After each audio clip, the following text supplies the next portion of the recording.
Prince Rupert's Drops 400-Year-Old Mystery.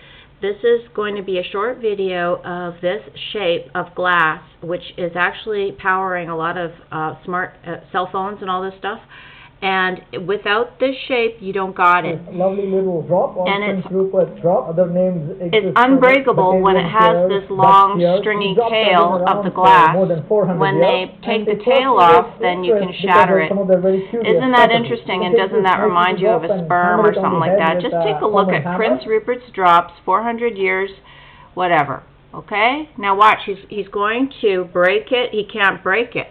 He's going to snip the tail.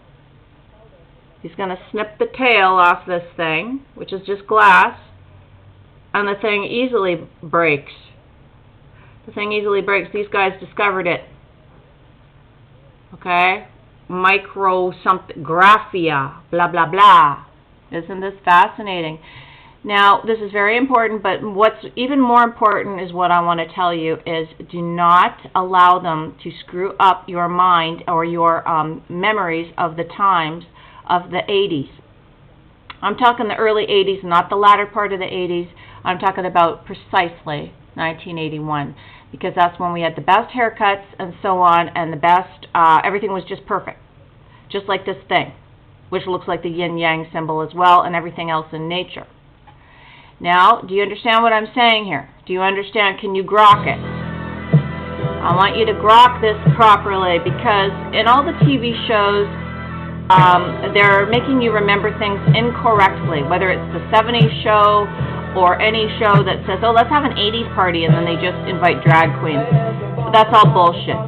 You have to start to fucking put your eyes and your mind together and make it so fucking strong that it doesn't break, just like this thing. This is how they make the technology, by the way. This is in all the cell phones, apparently. They make it.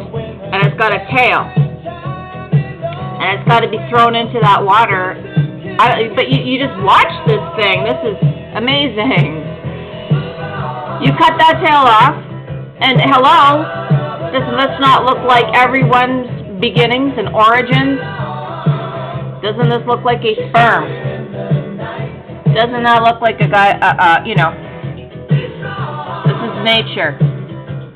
And unfortunately, it has become the Antichrist, because it is powering this hypnotic and anti-Christian or anti-nature thing, because now you're hamstrung because you're carrying this fucker around everywhere you go.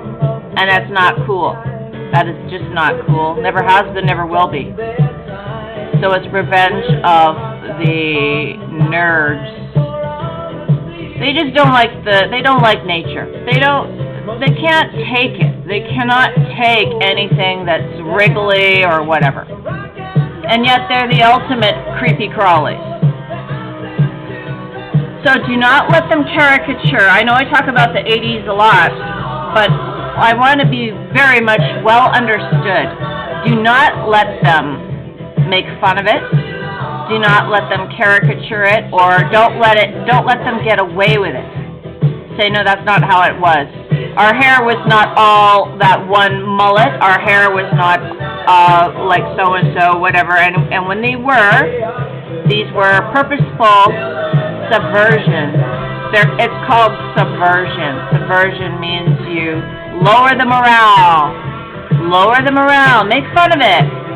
If you mention the original Charlie's Angels, why do you think they brought in those movies of Charlie's Angels and they look nothing like the original Charlie's Angels, which was absolutely intrepid, with Farrah Fawcett's hairstyle, which she basically created herself based on the classic hair cutting, where you cut the crown, the sides, and the back just like a guy, just longer, and so on and so forth.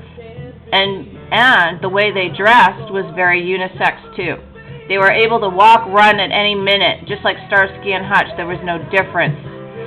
Sure, they could wear a dress once in a while, but then you see, in the late 80s, we watched Three's Company, how goofy they started to look with their stupid high-button shirts, and started to get all business attire. Business attire. Give me a fucking break. I'll show you business.